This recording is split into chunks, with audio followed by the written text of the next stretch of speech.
Biotechnology and it's application. Biotechnology and it's অ্যাপ্লিকেশনে আমরা NCERT line by line পড়বো, যেখানে যেখানে বুঝতে পারবো না সেখানে সেখানে আমরা চলে যাব বোঝার জন্য অন্য প্রসিডিওরে। Biotechnology essentially deals with industrial scale production of biopharmaceutical and biologically using generally modified microbes, genetically modified microbes মানে GMO, fungi, plants and elements. কী বলতে চাইলো যে বায়োটেকনোলজি আমরা ইন্ডাস্ট্রিয়াল স্কেলে প্রোডাকশন করি বায়োফার্মাসিউটিক্যাল মানে ভ্যাকসিন তৈরি করি যা মানুষের উপকারে লাগে, ইনসুলিন, বায়োলজিক্যাল মেডিসিন প্রোডাক্টস বিভিন্ন রকম আছে, সেগুলো করি। তাহলে বায়োফার্মাসিউটিক্যালস এর মধ্যে পড়ে। Biologically using genetically modified microbes, জৈবিকভাবে ব্যবহার করব জেনেটিক্যালি মডিফাইড জিএমও মাইক্রোবস হতে পারে, সেটা ফানজাই হতে পারে, প্লান্ট হতে পারে, অ্যানিমেল হতে পারে। Clear? The applications of biotechnology includes কী কী এর মধ্যে যুক্ত আছে? থেরাপিউটিক্স মানে চিকিৎসা, ডায়াগনস্টিক মানে আমরা এর মাধ্যমে বিভিন্ন রোগকে আমরা আইডেন্টিফাই করব, genetically modified crop for agriculture, এগ্রিকালচারে কৃষিতে জিএমও ক্রপ তৈরি করা। প্রসেস ফুড, দেখো প্রসেস ফুড অবশ্যই দরকার, এবং সেটা যদি আমাদের সুস্বাস্থ্যসম্মত হয় তাহলে তার উপর তো কোনো কথাই নেই। তো প্রসেস ফুড কতগুলো পয়েন্ট মনে রাখো, কিন্তু এনসিতে পয়েন্ট করা নেই। Therapeutics, diagnostic, genetically modified crops for agriculture, process food, bioremediation, bioremediation মানে পলিউশন ফ্রি করা।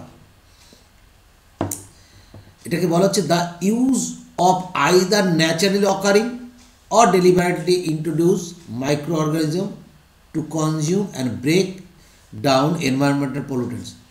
আনন্দমোহন চক্রবর্তী নাম করুন একজন বিজ্ঞানী, তিনি সিডোমোনাস পুডিটা বলে একটি আবিষ্কার করেছিলেন, তোমার ব্যাকটেরিয়া, যেটা কী করে না অয়েল কনজিউম করে। এই যে জাহাজের মধ্যে যে সমস্ত জাহাজটা সমুদ্রে গেলে যে অয়েল পড়ে তাতে প্রাণীর ক্ষতি হয় সমুদ্রের, এবং এইটা তৈরি করে উনি বিখ্যাত হয়েছে। তাহলে এই যে বায়োরেমিডিয়েশনের মাধ্যমে কি আবার কি না প্লাস্টিক খেকো ব্যাকটেরিয়া তৈরি হয়েছে, যেটা রাওরা রামকৃষ্ণ মিশনের একজন সায়েন্টিস্ট উনি তৈরি করেছেন এবং দেখেছেন হ্যাঁ এটা খুব ভালোভাবে কাজ দিচ্ছে। এগুলো যদি আমরা বিজ্ঞানসম্মতভাবে যদি ইউজ করি তাহলে আমরা দেখতে পাবো যে বায়োটেকনোলজির মাধ্যমে আমরা প্রকৃতির অনেক উপকার লাগতে পারি।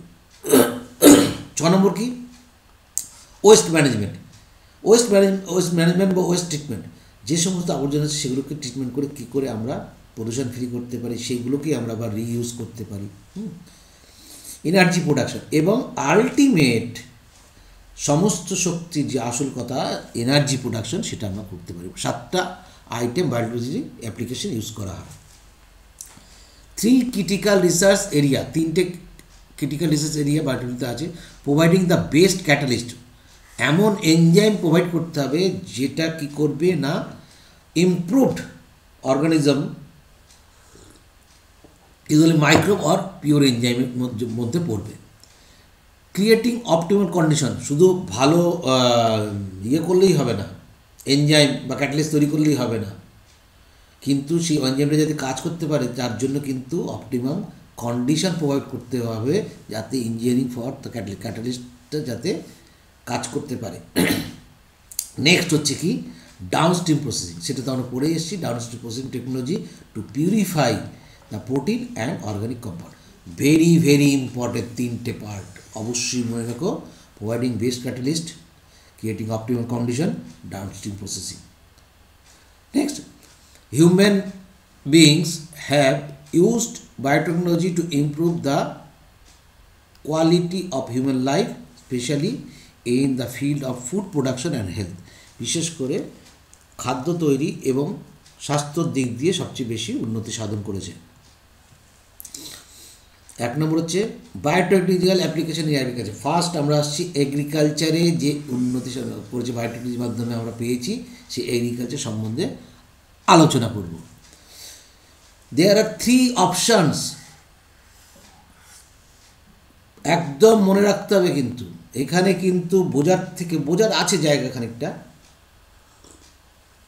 কিন্তু মুখস্থটা খুব দরকার। যদি মুখস্থটা না থাকে, বোঝার পর মুখস্থটা অবশ্যই রাখতে হবে। 3 option that can be thought increasing food production. 3টে অপশানের মধ্যে আমরা ফুড প্রোডাকশনটা করে থাকি। ফার্স্ট হচ্ছে কি, যেটা হচ্ছে অ্যাগ্রো কেমিক্যাল বেস এগ্রিকালচার। মানে কি, যেখানে আমরা পেস্টিসাইড, হার্বিসাইড, উইডিসাইড, বিভিন্ন রকম কীটনাশক, ইনসেক্টিসাইড ইউজ করি এবং কেমিক্যাল ইউজ করি, যার ফলে কি হয় না, উৎপত্তি লাভ করে প্রচুর পরিমাণে আমাদের তোমার প্রোডাক্ট প্রচুর হয় এবং এখানে লো কস্ট খুব কম পড়ে। কিন্তু মুশকিল হচ্ছে ল্যান্ড, ওয়াটার, এয়ার পলিউশন ঘটায়, সবচেয়ে মারাত্মক ক্ষতিকারক।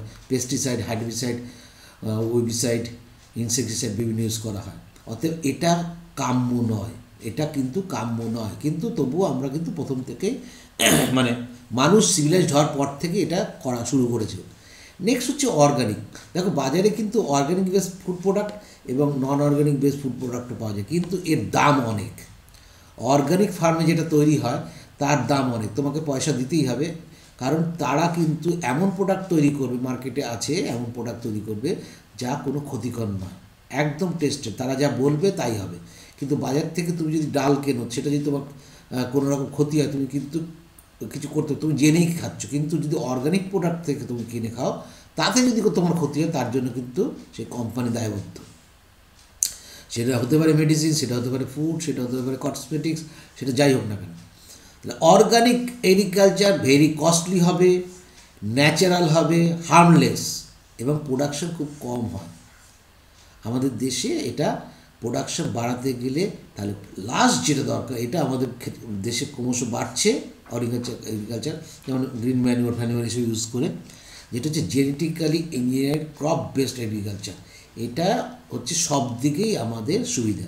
প্রোডাকশন রেট হাই, রেজিস্ট্যান্ট কার না ড্রট, শুষ্কতা থেকে, ইনসেক্ট থেকে, ডিজিজ থেকে এটা ফ্রি, এই সমস্ত দিক দিয়ে। তাহলে 3 অপশানস আছে আমাদের কাছে। তাহলে আমরা কোনটাকে বেছে নিতে পারি? আমরা থার্ডটাকে বেছে নেব, যেটা করা উচিত।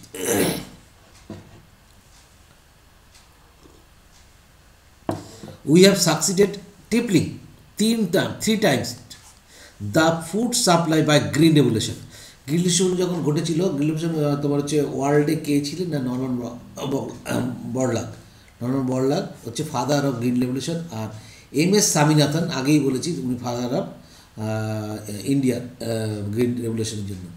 তাহলে এই 3 গুণ ফসল বেড়েছে, কিন্তু তা সত্ত্বেও আমাদের যে জনসংখ্যা, দ্যাট ইজ নট এনাফ আমাদের এই পপুলেশনের জন্য। Increase yield have partly been due to used of improve of crop ভ্যারাইটিসের ইমপ্রুভ করার দরকার, but mainly due to the use of better management practice and use of agrochemicals. তাহলে এই যে ফার্টিলাইজার আর পেস্টিসাইড ইউজ করে আমরা এটা করছি, এটাই কিন্তু বর্তমান কাজে চলছে। However farmers in the developing world agrochemicals are often too expensive, ঠিক আছে, and further increase is in yield and existing varieties are not possible using conventional breeding। এবং কনভেনশনাল যে ব্রিডিং হয়, সেই কনভেনশনাল ব্রিডিংয়ের মাধ্যমে কী হয় না, পুরনো ভ্যারাইটি তার মধ্যে থেকে যায়, হ্যাঁ, পুরনো ভ্যারাইটি থেকে যায়, যার জন্য আমাদের মানে প্রোডাকশনটা সেইভাবেই কিন্তু সেই তার জিনের যে গণ্ডগোল, সেই গণ্ডগোল, তাদের লো কস্ট, লো ইল্ড, সমস্ত কিছু সেরকমই থাকছে। তাহলে সেইগুলো কি আমরা পেয়ে আসছি কি অ্যাগ্রোকেমিক্যাল বেসিস, কিন্তু সেটা চাষিদের কাছে কিনতে গেলে প্রচুর দাম পড়ে। First question, is there any alternative path? কে বলছে? এনসিআরটি বলে, that our understanding of genetics can show that farmers may obtain maximum yield from their fields, এটা কি পেতে পারে? সেকেন্ড কোশ্চেন করেছি কি, is there a way to minimise the use of fertiliser and chemicals so that their harmful effect on the environment are reduced? করা সম্ভব কি? সেটাই সম্ভব। সেটা কি বলছে? সো কী হবে না, মেইনলি যেটা অ্যান্সার ওই কোশ্চেন দুটোর একটাই অ্যান্সার, সেটা হচ্ছে নিচে আছে, use of genetically modified crops is possible solution. এটা হচ্ছে মেইন। তার আগে যেটা আমি বলছি সেটা হচ্ছে, so there is a need to find alternative path that our understanding of genetic can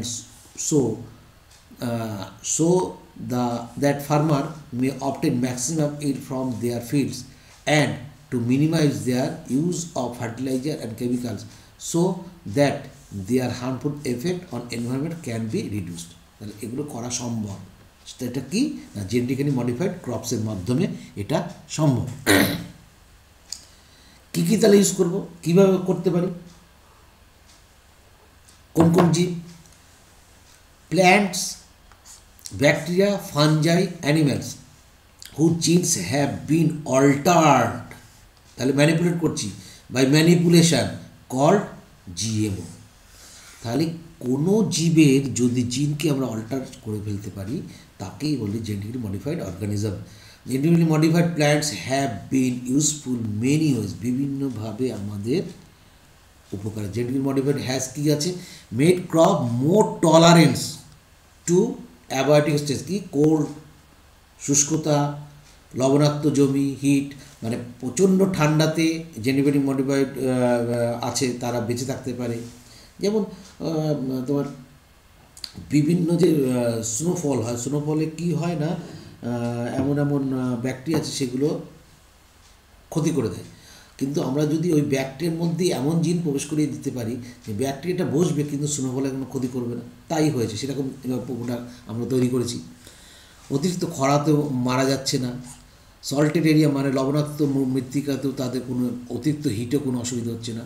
তাহলে এইটা হচ্ছে মেইন, যে মডিফাইড যে মডিফিকেশান তার টলারেন্স করবে অ্যাবোটিক ফ্যাক্টরগুলোকে, অ্যাবোটিক ফ্যাক্টর যে স্ট্রেস দেয় সেগুলোকে টলারেন্স করার ক্ষমতা থাকে। সেকেন্ড পয়েন্ট কি, রিডিউস রিলায়েন্স মানে ডিপেন্ডেন্ট অন কেমিক্যাল পেস্টিসাইড। এই যে কেমিক্যাল পেস্টিসাইড, যে পেস্টিসাইডের উপর ডিপেন্ড করে আমরা বিভিন্ন ফসল চাষ করি, সেই পেস্টিসাইডের ডিপেন্ডেন্ট বা রিলায়েন্সকে আমরা কমাতে হবে। তার কী উপায় না, পেস্ট রেজিস্ট্যান্ট ক্রপ, মানে এমন ক্রপ তৈরি করলাম যে সে নিজেই নিজে রেজিস্ট্যান্ট করে নিল। যেমন হচ্ছে বিটি কটন, বিটি ব্রিঞ্জাল, ব্যাসিলাস জিন্সের মাধ্যমে টক্সিন তৈরি করলো, তাহলে আমাদের আর পেস্টিসাইডের উপর ডিপেন্ড করতে হচ্ছে না। Help to reduce post harvest losses. বেশিরভাগ ক্ষেত্রেই দেখা যায় যে ফসল তোলার পরে সেই ফসল কিন্তু আমরা পুরোপুরি পাই না, চাষি ভাইরা পায় না। কারণ কি না, বিভিন্ন রকম পোকামাকড় আছে, প্রাকৃতিক পরিবেশ আছে, পরিবেশের পরিবর্তন আছে, ফসল হয়ে গেছে তুলতে যাবে তার আগে বৃষ্টি হয়ে মাটির সঙ্গে মিশে গেল, তাহলে ফসল নষ্ট হয়ে যাবে। এইগুলোকে একমাত্র প্রোটেক্ট করতে পারে কি GM. Increase efficiency of mineral uses by plants, right, prevents early exhaustion of fertility of soil. সয়েলের ভেতরে যে সমস্ত মিনারেলস আছে সেগুলো যাতে নষ্ট না হয় খুব তাড়াতাড়ি, তাহলে increase efficiency mineral uses by plants, প্ল্যান্টকে সেইভাবে তৈরি করা হলো যে তারা মিনারেল ইউজ করার এফিসিয়েন্সি বাড়িয়ে ফেলবে। Enhance nutritional value of food, যে খাদ্যটা তৈরি করছি তার মধ্যে নিউট্রিশন ভ্যালু বাড়িয়ে দিচ্ছি বিভিন্ন রকম ভিটামিন মিনারেলস যোগ করে। যেমন গোল্ডেন রাইস, গোল্ডেন রাইসের ক্ষেত্রে নর্মালি যারা ভাত খায়, তিনবেলায় ভাত খায়, তারা কিন্তু চোখের সমস্যায় ভোগে, ভিটামিন এটা থাকে না বলে, কিন্তু ভিটামিন এ দিয়ে তৈরি করেছি আমরা গোল্ডেন রাইস, যেটা কি ফর্টিফিকেশন ক্রপ। ফর্টিফিকেশন আমরা জানি কি, কারণ কি হচ্ছে না, আমাদের যে সমস্ত প্রয়োজনীয় যে ভিটামিন মিনারেল সেগুলো কয়েক গুণ বাড়িয়ে দেওয়া। তাহলে গোল্ডেন রাইসের মধ্যে আমরা ভিটামিন এ তৈরি করে পেয়েছি, যেমন ফ্লেভার সেভারের মধ্যেও আমরা বিভিন্ন প্রোডাক্ট তৈরি করেছি, তার ফলে উন্নত ধরনের খাদ্য তৈরি হয়েছে। In addition to this use, GM has been used to create tailor-made plan. Tailor-made plan কি মানে এখানে বলেছি, tailor-made plan means requirement base, কোনটা আমার দরকার, কোনটা আমার দরকার নেই, যেটা আমার দরকার সেটাকেই আমার উন্নতি সাধন করা। আরেকটু কি বলছি, growing plants for a specific purpose, নির্দিষ্ট পারপাসে সে plant such as high yield হতে পারে, ডিজিজ রেজিস্ট্যান্ট হতে পারে। তাহলে এডিশন আগের যেগুলো আছে সেগুলো ছাড়াও আমরা টেইলর মেড প্ল্যান্ট তৈরি করতে পারি to supply alternate source of industries in the form of starches, মানে স্টার্চ এবং অ্যামাইলাম এগুলোকে দেওয়ার জন্য আমরা তৈরি করতে পারি, ফুয়েলের জন্য তৈরি করতে পারি, ফার্মাসিউটিক্যালের জন্য আমরা তো এগুলো আমরা ব্যবহার করতে পারি। By application of biotechnology in agriculture, pest-resistant plants are produced which could decrease the amount of pesticide use. ঠিক আছে, কোনো অসুবিধা নেই। বিটি টক্সিন, বিটি টক্সিনের পুরো নাম কি? এটা হচ্ছে short form bacillus thuringiensis. Bacillus thuringiensis bacteria, তার থেকে এই টক্সিনটা বার করা হয়েছে। এই টক্সিনটা ক্রিস্টাল ফর্মে থাকে এবং এটা ব্যাকটেরিয়ার কোনো ক্ষতি করতে পারে না, কি না, এটা হচ্ছে প্রোটক্সিন অবস্থায় ক্রিস্টাল অবস্থায় থাকে ব্যাকটেরিয়ার দেহে। যখনই কোনো ইনসেক্ট এটাকে খায় তখন সেটা সোলুবেল হয় এবং সেটা টক্সিন হয়ে যায়। তো কী বলছে দেখি, BT toxin gene has been cloned from the bacteria. কোন ব্যাকটেরিয়ার থেকে নেওয়া হলো BT toxin? Bacillus thuringiensis, and been expressed in plants to provide resistance to ইনসেক্টের বিরুদ্ধে প্রতিরোধ ক্ষমতা তৈরি তুলবে without the need of insecticide. Insecticide দিয়ে আর পেস্টকে মারতে হবে না, ইনসেক্টকে মারতে হবে না। ইনসেক্ট যখনই এটা খাবে, সেই গাছের পাতা হোক, কোষ হোক, যেটা অংশ খাবে, সঙ্গে সঙ্গে ইনসেক্ট মারা যাবে। তাহলে বিটি টক্সিন কোথা থেকে তৈরি হলো? ব্যাসিলাস থ্রুনজেন্সিস ব্যাকটেরিয়া থেকে, একটা ক্রিস্টাল ফর্মে পাওয়া যায়। In effect create a bio pesticide, তাহলে এটাকে আমরা বায়ো পেস্টিসাইডও বলতে পারি। এক্সাম্পলস আর কী হতে পারে? বিটি কটন, বিটি কর্ন, রাইস, টমেটো, ফ্লেভার সেভার, পোটাটো, সয়াবিন, যেটা এনসিআরটিতে বলেনি বিটি ব্রিঞ্জাল। এই বিটি ব্রিঞ্জাল খুব কনফিউশন, মানে অনেকগুলো প্রোডাক্ট আছে। এবার ব্যাপার হচ্ছে খাদ্য হিসাবে এর মধ্যেও কিন্তু বিটি মানে যেটা হচ্ছে যখনই আমরা তোমার ট্রানজেনিক প্ল্যান্ট অ্যানিম্যাল যেটা খাবার হিসেবে যখন নিচ্ছি, তখন কিন্তু আমাদের সারা পৃথিবী জুড়েই বিতর্কের সৃষ্টি হচ্ছে, এটা আমাদের কোনো ক্ষতি করবে না তো। কিন্তু তা সত্ত্বেও কিন্তু আমরা বাজার থেকে কিন্তু বিটি ব্রিঞ্জাল কিন্তু খাচ্ছি। ফ্লেভার সেভারের সেই টমেটো, আগে টমেটো অল্প দিন রাখা যেত, কারণ কি তার যে পেকে যাওয়ার ক্ষমতা, যেটা নরম করে দেয়, সেই এনজাইমটাকে নষ্ট করে দিলে মানে এটা হচ্ছে আরএনএ সাইলেন্সিংয়ের মতো। আরএনএ সাইলেন্স মানে তার জিনটার এক্সপ্রেশনকে বন্ধ করে দিয়ে তাকে শক্ত তৈরি করে দিয়েছে, লাইফ স্প্যান বাড়িয়ে দিয়েছে। যেমন এইখানে আমি বলছি বিটি টক্সিন কি, একটা ডায়াগ্রাম, ভেরি ইন্টারেস্টিং ডায়াগ্রাম, ভালো করে বোঝো। ইনজেকশন করছি কি, এখানে বলে যে ব্যাসিলাস থ্রুনজেন্সিস, এই যে ব্যাসিলাস থ্রুনজেন্সিস এটা হচ্ছে ডেল্টা এন্ডোটক্সিন, এটা সিম্বল, আর এটা হচ্ছে স্পোর্স, ঠিক আছে। এটা দুটোই থাকছে এর মধ্যে। যখনই খাচ্ছে, স্টেম বোরার হতে পারে, কর্ন বোরার হতে পারে, যাই হোক, যখনই খাচ্ছে, এটা পার্টিকুলারলি স্পেসিফিক, বিটি টক্সিন স্পেসিফিক, তাও বলে দিচ্ছি, সেটা বিভিন্ন স্পিসিস যখনই খাচ্ছে, এই যে এটা প্রোটক্সিন অবস্থা থাকছে, ব্ল্যাক এবং ইয়েলো কালারে সিম্বল দিয়ে দেখানো হচ্ছে। তো এটা এই অবস্থায় থাকছে, প্রোটক্সিন অবস্থায় থাকছে কোথায় না, এই তোমার ব্যাসিলাসের মধ্যে।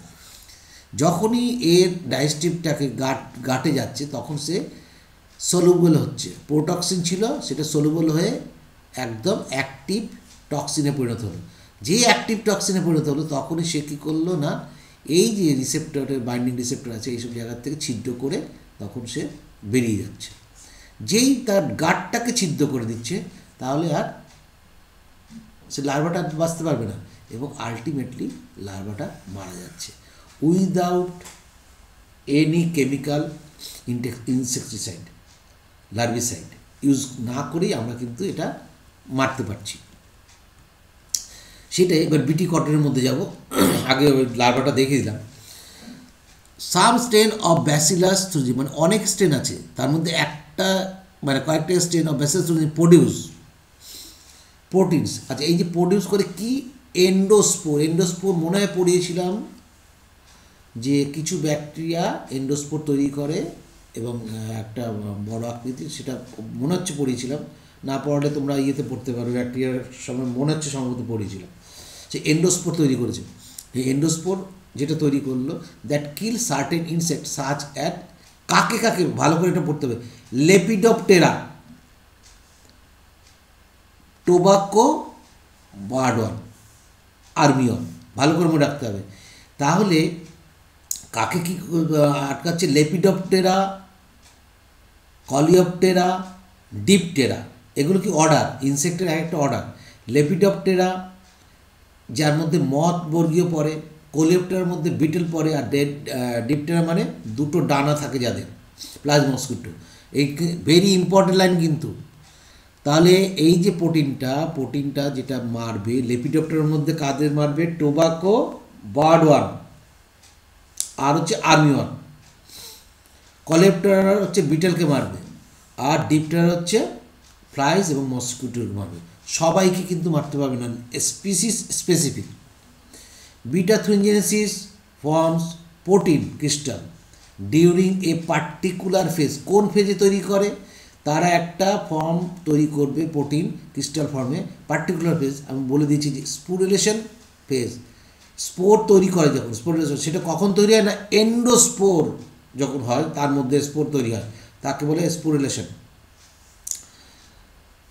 Particular phase of their growth, তারা বৃদ্ধি হওয়ার একটা নির্দিষ্ট। This crystal contain toxic insecticidal protein, কারণ সে ইনসেকটিসাইডাল প্রোটিন মাধ্যমে ইনসেক্টকে মারছে, মেনলি মারছে কিন্তু লার্ভা। একে লার্ভিসাইডও যদি বলে রাখে কোনো কিন্তু অসুবিধা নেই। আসলে লার্ভাল স্টেজকে যদি মারে তাহলে লার্ভিসাইড, ইনসেক্টকে মারলে অ্যাডাল্টকে ইনসেকটিসাইড, তাহলে ইনসেকটিসাইডাল প্রোটিন। এবার question, why does this toxin not kill the bacteria bacillus, কেন ব্যাসিলাসকে মারতে পারছে না? ব্যাসিলাস মানে কি, দণ্ডাকার, দণ্ডাকারকে বলে ব্যাসিলাস, এগুলো তোমরা জানো, কক্কাস মানে গোলাকার।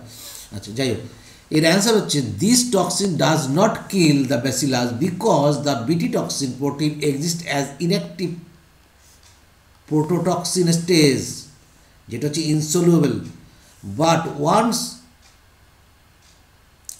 an insect digests the inactive toxin, it is converted into an active form of toxin, যেটা আগে চিত্র দেখেছি, due to alkaline pH. Very important point.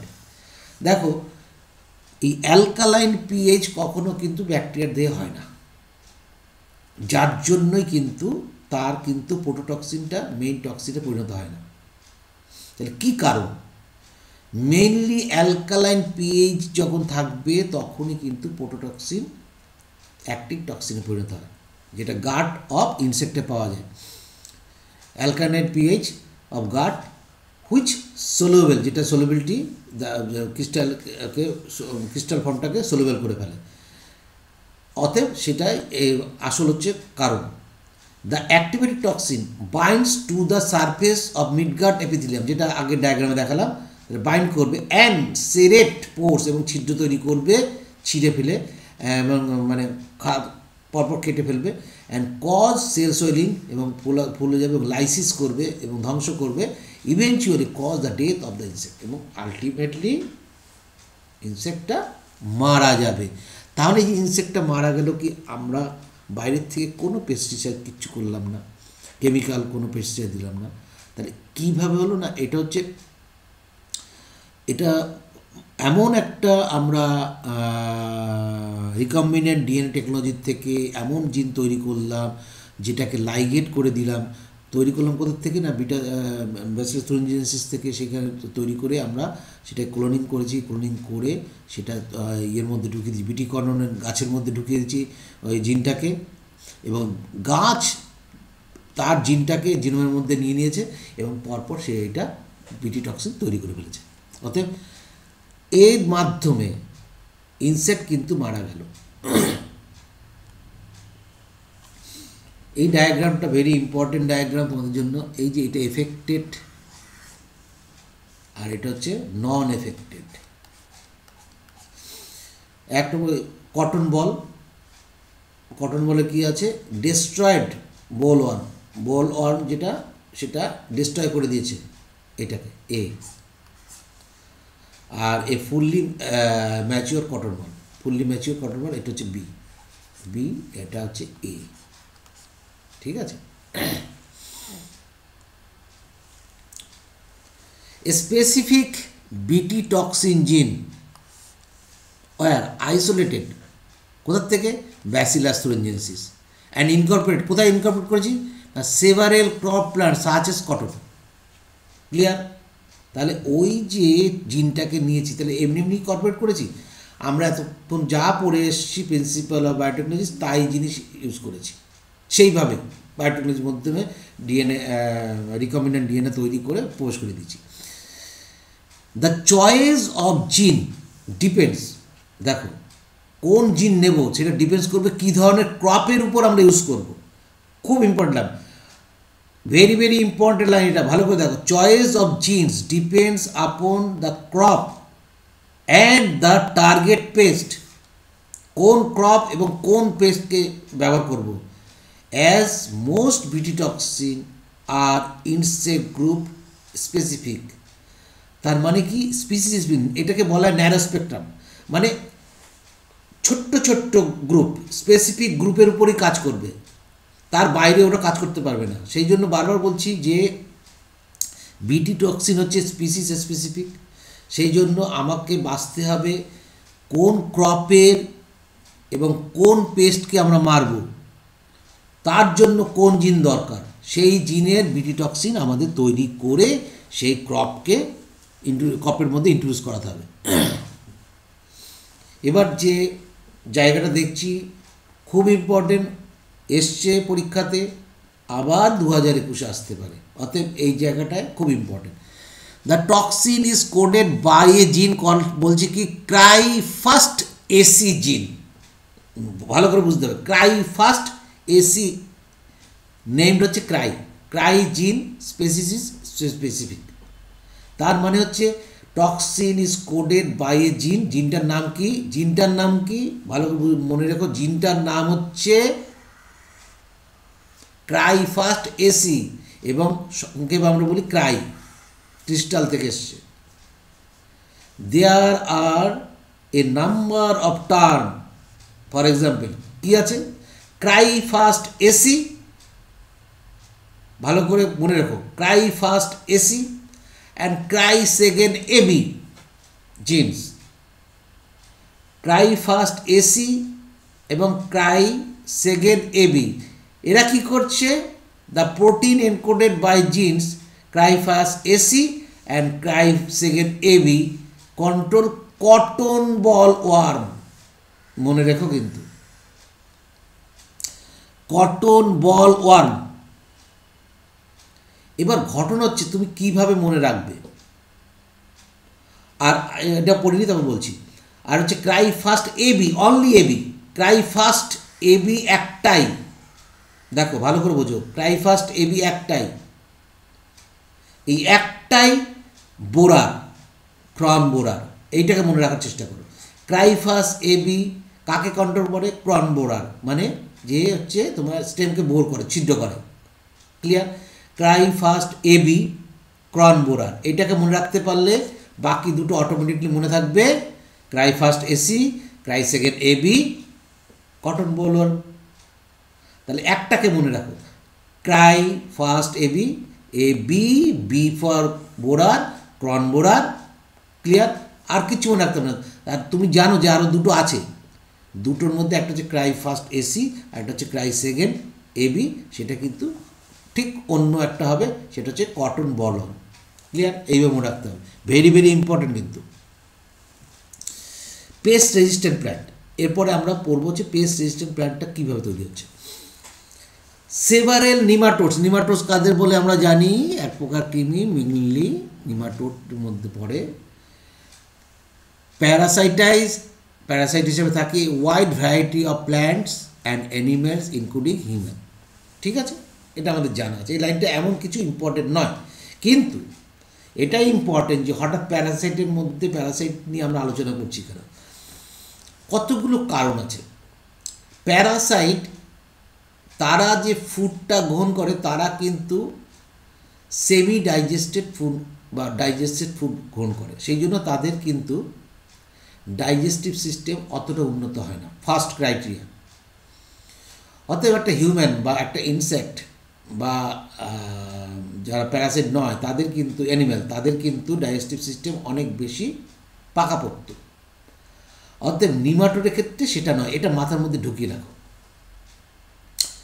এরকম একটা নিমাটোড যেটা কি করে না, টোবাকো গাছের, টোবাকো মানে তামাক খুব প্রিসিয়াস এই অর্থে, কারণ সারা বিশ্বে দরকার, তো এই টোবাকো গাছের মূলের রুটে এরা বাসা করে। দেখা গেছে কি, এটা আবিষ্কারের আগে দেখা গেছে গাছ, টোবাকো গাছে ফলন বাড়ছে না, ঝিমিয়ে যাচ্ছে, মরে যাচ্ছে, ইনসেক্টিসাইড, হার্বিসাইড সমস্ত কিছু স্প্রে করা হয়েছে, কিছুই ধরা পড়ছে। তারপর বিজ্ঞানীরা পরে চিন্তা করলো নিশ্চয়ই ভিতরে কিছু হচ্ছে। তারপর যখন ল্যাবরেটরিতে টেস্ট করে তখন দেখা গেল এর দেহে এক রকমের নিমাটোড পাওয়া গেছে মূলে। তারা কি মূলে পুরো বাসা করে রয়েছে, মূলের মধ্যে বাসা করে রয়েছে, এবং মূল থেকে এরা আসল খাবারটা খেয়ে নিচ্ছে, ব্যাস। যার ফলে গাছ আর বাড়তে পারছে না। সেই যে নিমাটোড, সেই নিমাটোডের নামটাকে অবশ্যই মনে রাখতে হবে, মেলোডিগাইনি ইনকগনিশিয়া বা ইনকগনিটা, যাই মনে রাখো। এটা infects the roots of tobacco plants and cause great reduction of yield, প্রচুর পরিমাণে সমস্যা তৈরি করে এবং খাদ্যের উৎপাদন কমিয়ে দেয়। এবার একে ট্রিটমেন্ট করা চারটিখানি ব্যাপার নয়, এখানেই চলে আসছে আরএনএ ইন্টারফারেন্স। এই ইন্টারফারেন্স, আই মানে আরএনএ, আই অর্থ হচ্ছে ইন্টারফারেন্স মানে বাধা, আরএনএ ইন্টারফারেন্স। মেনলি ব্যাপারটা কি, এই ব্যাপারটা বোঝার আগে আমরা পড়ার আগে একটু অন্য জায়গায় যেতে হবে, যেটা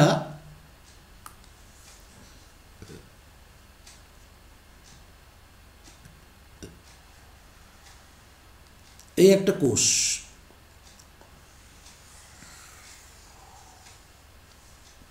এটা কোষ, কোষের মধ্যে এটা একটা নিউক্লিয়াস। এবার নিউক্লিয়াসের মধ্যে কি হচ্ছে না, রেপ্লিকেশন হচ্ছে, তারপর ট্রান্সক্রিপশনের মাধ্যমে আরএনএ বেরিয়ে আসছে। ঠিক আছে, এবার আমরা এখানে আরেকটা আঁকছি, এই একটা কোষ, আগে বুঝিনি, এই একটা কোষ, বাইরের কোনো কোষকে, একে মনে করো কোনো ভাইরাস ইনফেকশন করলো। এবার এই ভাইরাস যদি এতে ইনফেক্ট করে, সে কী করে আমরা জানি যে তার ডিএনএটাকে পুশ করে দেয়। তো যখনই ভাইরাস এই কোষটার মধ্যে প্রবেশ করিয়ে এটাকে সিঙ্গেল স্ট্যান্ডার্ড একটা আরএনএ, সিঙ্গেল স্ট্যান্ডার্ড আরএনএ প্রবেশ করানো, ভালো করে বুঝুন। আগে সিঙ্গেল স্ট্যান্ডার্ড দিনই, তারপর ডাবল স্ট্যান্ডার্ডে যাব। এবার এর কাজ কি না, এর থেকে প্রোটিন তৈরি করা, এই সিঙ্গেল স্ট্যান্ডার্ড থেকে এর এটা ভাইরাসের, এটা হচ্ছে ভাইরাসের সিঙ্গেল স্ট্যান্ডার্ড প্রোটিন তৈরি করা। কিন্তু আমাদের ইউক্যারিওটিক, সেটা প্লান্ট হতে পারে, অ্যানিমেল হতে পারে, এদের বিশেষ বৈশিষ্ট্য হচ্ছে যে আমরা বা প্লান্ট বা অ্যানিমেল ইউক্যারিওটিক সেল সবসময় কিছু এমআরএনএ তৈরি করে, যারা প্রোটিন তৈরি করে, এছাড়াও কিছু এমআরএনএ তৈরি করে যারা অল টাইম, যেগুলোকে বলা হয় micro RNA, small interference RNA। এরা বাইরের থেকে এরকম RNA আসলে পরে তার কমপ্লিমেন্টারি বেস হিসেবে এর সঙ্গে যুক্ত হয়ে গেল। মনে করো এরই এরকম তৈরি করে রেখেছে RNA, যেগুলো এটার থেকে প্রোটিন তৈরি হবে, কিন্তু এরা প্রোটিন তৈরি করছে না, এরা গিয়ে কমপ্লিমেন্টারি বেসে যুক্ত হয়ে গেল। কী হলো ব্যাপারটা? মনে করো এই হচ্ছে, আমি একটু বড় করে এটাকে এঁকে দেখাই তাহলে সুবিধা হবে।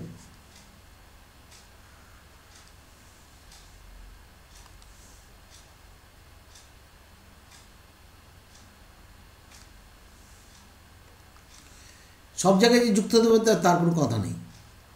এই যে কমপ্লিমেন্টারি বেস তৈরি করলো, যখনই এরকম তৈরি করলো তার মানে ডাবল কি তৈরি করলো? Double standard RNA।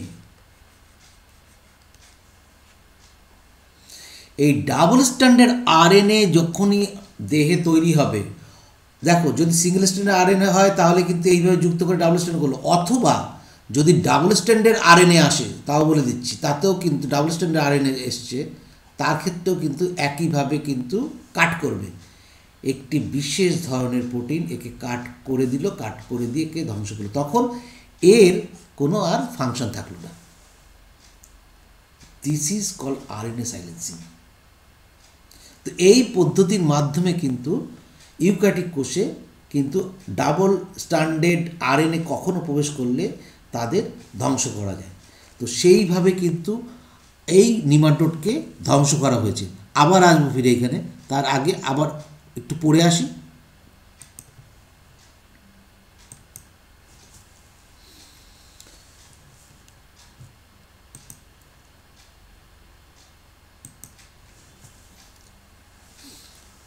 RNA interference কি বলছে? A novel strategy was adopted to prevent this infestation, মানে ইরিটেশন। তাহলে এটাকে বাধা দেওয়ার জন্য একটা নোভাল স্ট্র্যাটেজি অ্যাডপ্ট করা হয়েছে, which was based on the process of RNA interference. সেই প্রসেসটা কি? RNA interference. এইখানে ডায়াগ্রামটা দেখি তাহলে আবার ক্লিয়ার হয়ে যাবে। ডায়াগ্রামটা এনসিআরটিতে নয়, কিন্তু এটা বোঝার জন্য তোমাকে জানতেই হবে। মনে করো ফরেন পার্টিকেল ঢুকছে, এই যে এটা লিখে হচ্ছে entry of pathogen into the cell and production of double standard RNA, that is dsRNA। তাহলে সেলের মধ্যে প্রবেশ করলো, ক্লিয়ার? কি করছে না, এই যখনই প্রবেশ করছে তাকে চিনতে পারে, যেটা বলছিলাম যে ডবল স্ট্যান্ডার্ড RNA হলে একটা ডাইসার প্রোটিন আছে, ডাইসার DICER। তার কাজ হচ্ছে সে কিছু না করুক, সে কিন্তু আমাদের ইউক্যারিওটিক সেলে সে যদি কোনো জায়গায় দেখে ডাবল স্ট্যান্ডার্ড RNA আছে, সে প্রথমেই কাটবে। হ্যাঁ, সবসময় যে করতে পারে তা নয়, তবে ম্যাক্সিমাম 99.9% ক্ষেত্রেই কেটে ফেলতে পারে, এবং সে কেটে তার কাজই হচ্ছে তাই।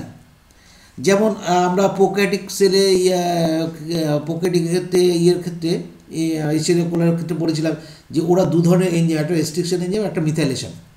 তার মানে কি? Self defence. আমাদের ইউক্যারিওটিক কোষ যাদের, প্লান্ট হোক অ্যানিমেল হোক, তাদেরও সেলফ ডিফেন্স হচ্ছে ডাইসার প্রোটিন। সে ডাবল স্ট্যান্ডার্ড DNA এই যে প্রবেশ করেছে, এই যে clipped the double standard RNA, DNA বলছি না, RNA region into short interfering RNA, siRNA, একে কাট করলো, কেটে ছোট্ট অঙ্গ, এই siRNA, শর্ট ইন্টারফেরিং RNA। এই যখনই শর্ট ইন্টারফেরিং RNA করলো, তখন RNA ইন্ডিউসিং সাইলেন্সিং কমপ্লেক্স, এত কিছু নেই তোমার এনসিআরটি, কিন্তু তোমার জানতেই হবে। এই RNA inducing RISC, RNA inducing silencing complex, মানে অনেকগুলো একসঙ্গে অ্যাসেম্বলি হলো, যুক্ত হলো কার উপরে না, এই ছোট্ট যে ডাবল স্ট্যান্ডার্ড RNA, এই ছোট্ট যেটাকে আমরা বলেছি শর্ট ইন্টারফেরিং RNA, তার উপর যুক্ত হলো। দেখো দু রকম কন্ডিশন, একটা হচ্ছে সিঙ্গেল RNA আসলে পরে কী হবে যুক্ত হবে, সেটা আমি দেখিয়ে দিয়েছি। এবার ডাবল স্ট্যান্ডার্ড RNA হলে পরে তার উপরে এটা যুক্ত হলো, এবং এ কী করবে, প্যাসেঞ্জার স্ট্যান্ডকে রিমুভ করবে। প্যাসেঞ্জার স্ট্যান্ডকে বাইরের থেকে যেটা যদি সিঙ্গেল স্ট্যান্ডে ঢুকতো তাহলে সেটা প্যাসেঞ্জার ছিল, তাহলে তাকে রিমুভ করলে, যে প্যাসেঞ্জারকে রিমুভ করলো। যদি ডাবল স্ট্যান্ড হয়তো তাহলে তো কোনো কথাই নেই, তাকেই কাটলো, কেটে গার্ড স্ট্যান্ড তৈরি করলো RISC, এবং পরবর্তীতে guide stand targeting two foreign RNA। এবার এর কাজ হচ্ছে ফরেন যে RNA আসছে সেই ফরেন RNAর উপরে এই অ্যাগ্রোর মাধ্যমে প্রবেশ করবে, টার্গেটকে ক্লিক করে দেবে, একে এই যুক্ত হয়েছে, এই যুক্ত হয়ে ক্লিক।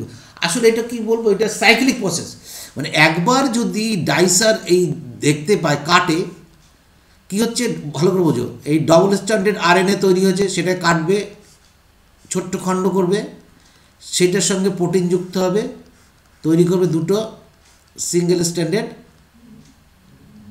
RNA। এই সিঙ্গেল স্ট্যান্ডার্ড একটা ধ্বংস হয়ে গেল, এইটা আবার পরবর্তীতে কি করবে না, কোনো আবার সিঙ্গেল স্ট্যান্ডার্ড আসলে পরে তার সঙ্গে আবার যুক্ত হয়ে যাবে, সঙ্গে সঙ্গে ডাইসার প্রোটিন আবার তা কাটবে। তার মানে কি, কোনোভাবে যদি আমরা আমাদের জিন অফ ইন্টারেস্ট ল্যাবরেটরিতে তৈরি করে টোবাকো গাছের মধ্যে প্রবেশ করিয়ে দিতে পারি, তাহলে টোবাকো হচ্ছে ইউক্যারিওটিক সেল। এবার তুমি বলতে পারো তাহলে তো স্যার টোবাকো যে কোষ, তাকেও তো ডাইসার প্রোটিন কাটবে, হ্যাঁ কাটবে, কিন্তু তার কোনো এফেক্ট করবে না। এফেক্ট করবে না এই কারণে তার নিজের তৈরি করা। কিন্তু যখনই নিমাটোড ওই কৃমিটা ওই গাছের কোনো অংশ খাবে, তার ব্লাডে যখনই যাবে, সঙ্গে সঙ্গে ডাইসার প্রোটিন কী করবে, ওই যে নিমাটোড তো হচ্ছে তোমার ইউক্যারিওটিক কোষ, সেও কাটা শুরু করবে। তাহলে সে আর প্রোটিনটা তৈরি করতেই দেবে না, কার না, সেই নিমাটোড যে এমআরএনএটা তৈরি করছে, নিমাটোড যে এমআরএনএটা তৈরি করবে সেই তার প্রোটিনই তৈরি করতে হবে, তার আগে তাই কেটে দেবে। এইবার প্রোটিন না তৈরি করলে কী হবে, তার ফাংশন লেস হয়ে যাবে, তার এনার্জি পাবে না, আস্তে আস্তে নিমাটোডটা মারা যাবে।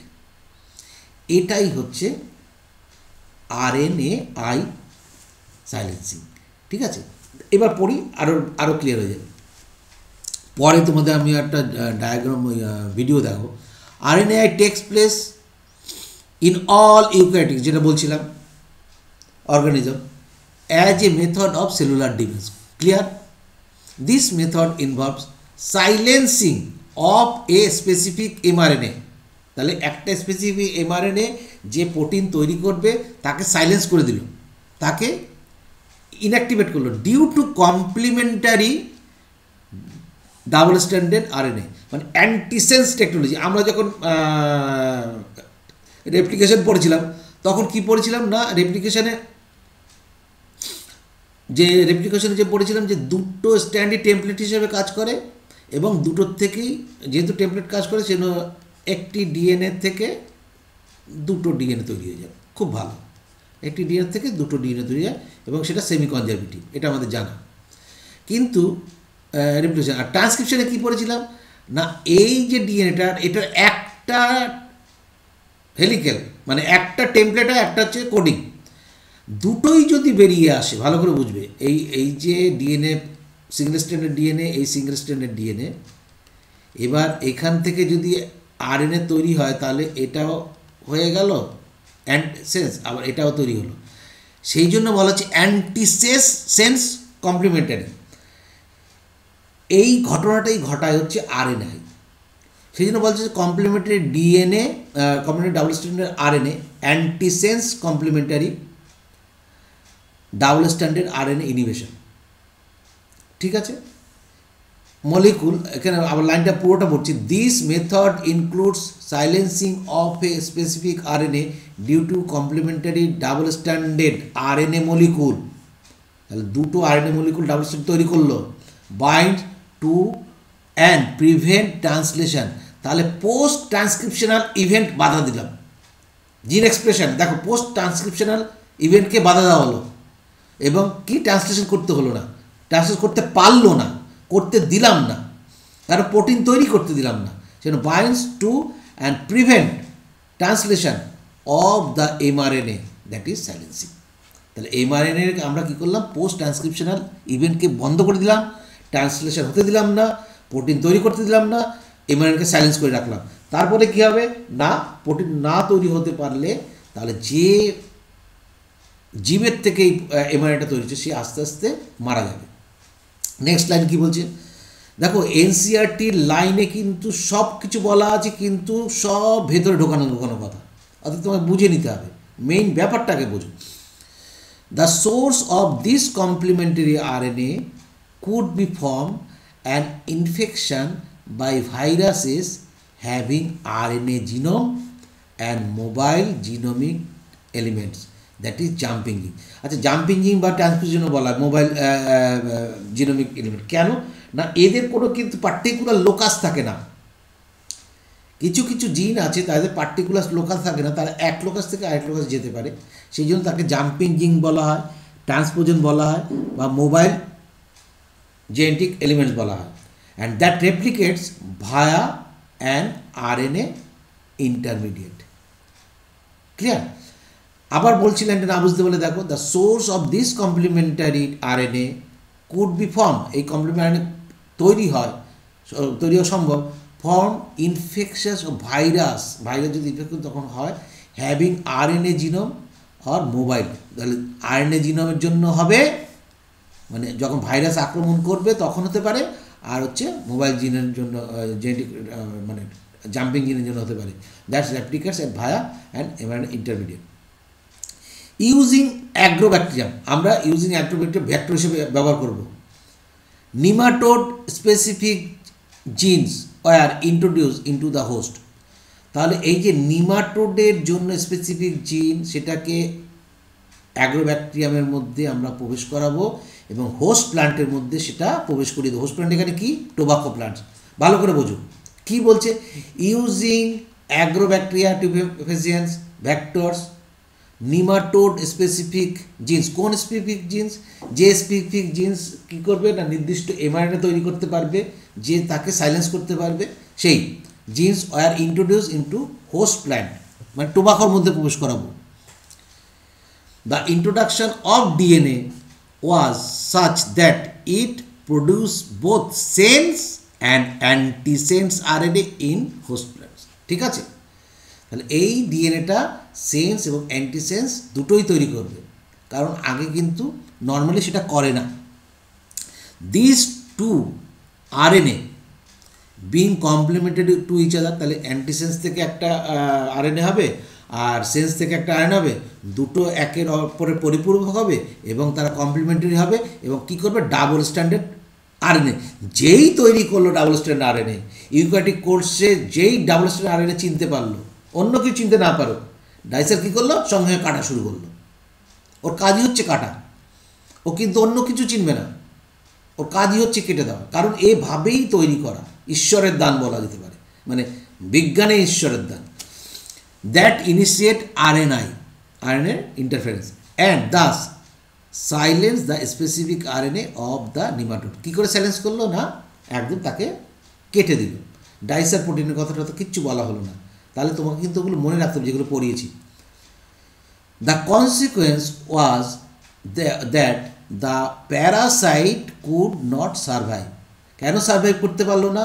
না, আরএনএ সাইলেন্সিং মেথডের মাধ্যমে আমরা ডাইসার যে প্রোটিন সেটা কী করেছে, ডাবল স্ট্যান্ডার্ড কেটেছে, কেটে আবার সেটা সিঙ্গেল স্ট্যান্ড তৈরি করেছে, সেটা আবার পরবর্তীতে যখনই সে এমআরএনএ তৈরি করছে তখনই তার সঙ্গে যুক্ত হয়ে যাচ্ছে।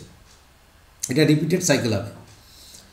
Not survive in transgenic host কে tobacco plants expressing specific interfering RNAs. The transgenic plant therefore got itself protected from parasite. তাহলে ট্রানজেনিক প্ল্যান্টটা কে? Tobacco plant. সে নিজে নিজে প্রোটেক্ট পেল কার কাছ থেকে? না, নিমাটোড প্যারাসাইটের কাছ থেকে। ভেরি ইম্পর্টেন্ট জিনিস। হোস্ট প্ল্যান্ট কী বলা হচ্ছে? Host plant generated double standard RNA triggering protection against nematode infection. এটা প্রথম ফার্স্ট এ চিত্র। আর বিতে কী বলা হচ্ছে না, যে আমরা ট্রিটমেন্ট করেছি root of a typical root হচ্ছে এ কন্ট্রোল প্ল্যান্টস, আর বি হচ্ছে transgenic plant roots 5 days after deliberation infection of nematode বা প্রোটেক্টেড থ্রু নোভাল মেকানিজম। এই পদ্ধতির মাধ্যমে আমরা কিন্তু প্রোটেকশন দিয়ে দিতে পেরেছি, কারণ ওর যে মূলে যে নিমাটোডগুলো ছিল, এই যে নিমাটোড, এগুলো দেখা যাচ্ছে নিমাটোডগুলো, এই যে নিমাটোড, এই নিমাটোডগুলো আর কিন্তু এই নিমাটোড এই যে দেখা যাচ্ছে অ্যারো দিয়ে দেখিয়েছে সেগুলো নেই। এইখানে দেখো সে নেই, আর এখানে নিমাটোড আর নেই। সেইখান থেকে কিন্তু সেটা বড় করে দেখানো হয়েছে, যেটা আগে ছিল এরকম বড় নিমাটোড বাসা তৈরি করে ফেলেছিল, সেটা কিন্তু পরবর্তীতে আর আমরা দেখতে পারলাম না।